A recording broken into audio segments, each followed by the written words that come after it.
Riri, kumpulan dongeng dan cerita anak. Yuk dukung Riri dengan menekan tombol subscribe. Jangan lupa bunyikan tanda lonceng untuk notifikasi. Selamat menonton. Mendaki ke puncak Everest, gunung tertinggi di dunia.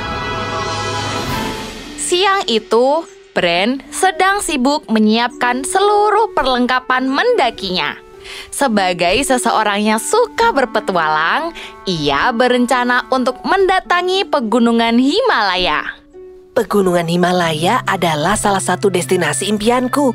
Aku harap tahun ini aku berhasil mewujudkannya. Pegunungan Himalaya terkenal karena memiliki puncak tertinggi di dunia, yaitu Gunung Everest. Maka sebelum ke sana, Bren harus melakukan latihan fisik, mengumpulkan peralatan, serta membaca artikel tentang pendakian ke Gunung Everest dari para ahli. Semoga aku bisa menghadapi medan yang curam, suhu yang ekstrim, dan kondisi cuaca yang dapat berubah dengan cepat. 5 bulan setelahnya, Bren melakukan perjalanan udara ke Nepal. Setelah sampai, ia melakukan perjalanan darat hingga ke Lukla, yaitu pintu gerbang utama menuju rute pendakian Gunung Everest. Apa Anda yakin ingin mendaki hingga ke puncak Gunung Everest? Di sana sangat dingin, belum lagi jalurnya berbahaya. Yakin, karena menaklukkan puncak Gunung Everest adalah mimpi saya. Awalnya, Bren memulai pendakiannya dengan penuh semangat. Ia mampu melewati hutan lebat, menyeberangi sungai yang dingin, serta menanjak di lereng-lereng curam yang tertutup salju. Namun, baru 2 hari mendaki, Bren sudah kelelahan. Ini belum seberapa. Puncak Gunung Everest masih sangat jauh. Aku harus kuat. Semakin tinggi Bren mendaki, semakin sulit jalur yang harus ia lalui. Angin kencang dan suhu yang sangat dingin membuatnya terasa semakin menderita. Bren pun memutuskan untuk istirahat dan membangun tenda. Aku tidak kuat melanjutkan perjalanan ini. Di sana, ada beberapa pendaki yang juga sedang mendirikan tenda. Malam itu, Bren merasakan kedinginan yang luar biasa. Meskipun ia telah mempersiapkan peralatan tidurnya dengan baik, tetapi udara malam tetap saja menusuk dan membuat seluruh tubuhnya membeku. Berada di lereng saja, dinginnya seperti ini. Bagaimana di puncak nanti? Bren merapatkan tubuhnya di dalam kantong tidur yang hangat. Tak lama kemudian, ia pun tertidur. Di tengah-tengah tidurnya, Bren bermimpi. Ia melihat dirinya berjalan sendirian di tengah hamparan salju yang luas. Tiba-tiba, dari balik tumpukan salju, muncul sosok besar berbulu putih yang menjulurkan tangan ke arahnya. Bren terbangun dengan kaget. Perasaannya campur aduk antara takut dan penasaran. Mengapa mimpiku menyeramkan sekali? Rasanya seperti sangat nyata. Apa mungkin ini gara-gara aku terlalu lelah? Sudahlah. Lebih baik aku kembali tidur. Besok aku harus melanjutkan perjalanan lagi. Keesokan harinya, Bren melanjutkan pendakiannya ke puncak gunung tertinggi di dunia itu. Ia mulai merasa langkahnya semakin berat. Apalagi kadar oksigen yang semakin menurun membuat Bren sesak napas dan sakit kepala. Oh, rasanya tidak nyaman sekali. Untung saja saat itu ia sudah membawa tabung oksigen portabel. Malam hari berikutnya, Bren terbangun lagi. Namun, kali ini ia terbangun karena mendengar suara dari luar tendanya. Apakah itu adalah suara dari gletser-gletser di sekitar sini? Mengapa suaranya aneh sekali ya? Kedengarannya seperti langkah kaki seseorang. Tapi orang macam apa yang langkahnya sebesar itu? Karena masih mengantuk, Bren berusaha mengabaikan suara itu dan melanjutkan tidurnya lagi. Keesokan paginya, Bren dikejutkan oleh telapak kaki yang berukuran sangat besar di dekat tendanya. Astaga, jejak kaki siapa ini?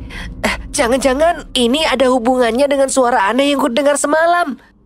Bren sungguh penasaran. Karena itulah, ia segera menemui pendaki lain dan bertanya tentang jejak kaki itu. Hal aneh terjadi. Di mana jejak kakinya? Loh, tadi ada di sini. Aku melihatnya secara jelas. Mungkin kamu mengalami halusinasi. Hal itu biasa terjadi ketika kita kelelahan atau berada di tempat dengan suhu ekstrim seperti ini. Pendaki itu kemudian pergi, meninggalkan Bren yang termangu sendirian di dekat tenda.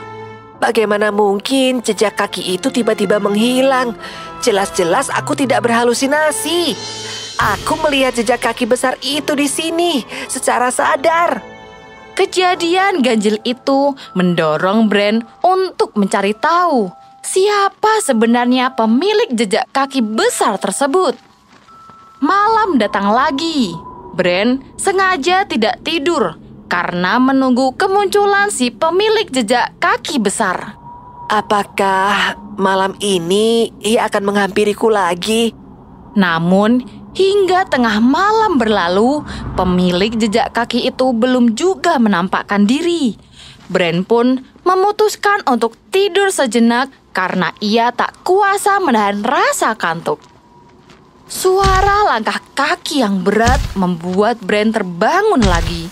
Kali ini, ia memberanikan diri untuk mengintip keadaan luar.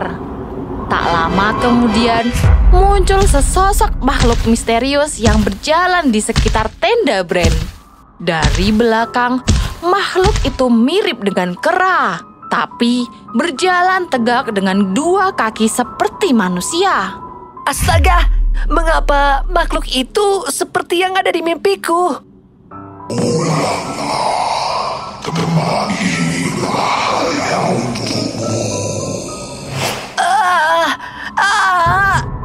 Walau makhluk misterius itu langsung menghilang, tetapi Bren tetap bergidik ngeri ketika mengingat wajahnya. Wajahnya seperti kera, tetapi memiliki taring tajam, berbulu putih dan lebat. Menakutkan sekali. Bren tidak bisa tidur setelah melihat sosok misterius itu secara langsung. Mengapa ia mendatangiku di mimpi, lalu memintaku pergi dari tempat ini? Apakah itu artinya ia memberikan peringatan untukku? Bren merasa gundah. Di satu sisi, ia ingin menggapai impiannya untuk mendaki hingga ke puncak. Namun, di sisi lain, ia takut jika ada bahaya yang akan menimpanya. Pagi harinya, Bren mendapatkan kabar duka. 3 pendaki baru saja meninggal dunia ketika sedang menuju ke puncak. 1 pendaki terserang hipotermia, 1 pendaki mengalami sesak napas, dan 1 pendaki lagi kecelakaan karena tergelincir es. Jadi, kalau kamu memang tidak kuat, jangan memaksakan diri ya. Kabar duka itu membuat Bren yakin untuk tidak melanjutkan perjalanannya lagi. Mengapa kamu tidak jadi naik ke puncak? Takut kalau tidak kuat ya? Iya, apalagi aku sudah mendapatkan peringatan dari penghuni gunung ini. Penghuni gunung ini? Bagaimana wujudnya? Seperti kera, tapi wajahnya menyeramkan. Dia juga berjalan tegak seperti manusia. Sudah ya, jangan dibicarakan di sini. Aku takut. Bren sontak terdiam. Ternyata makhluk misterius itu memang sungguh-sungguh datang untuk memberi peringatan.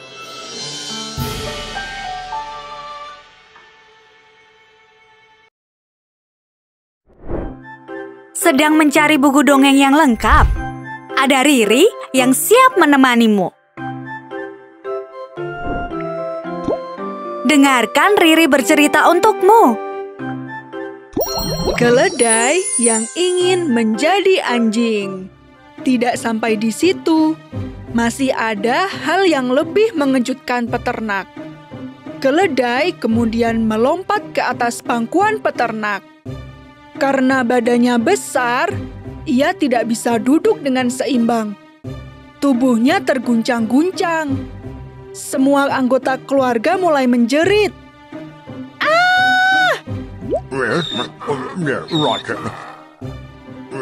Akibat kekacauan tersebut, kursi yang diduduki peternak pun patah. Mau tahu kelanjutan ceritanya? Ayo gabung bersama Riri.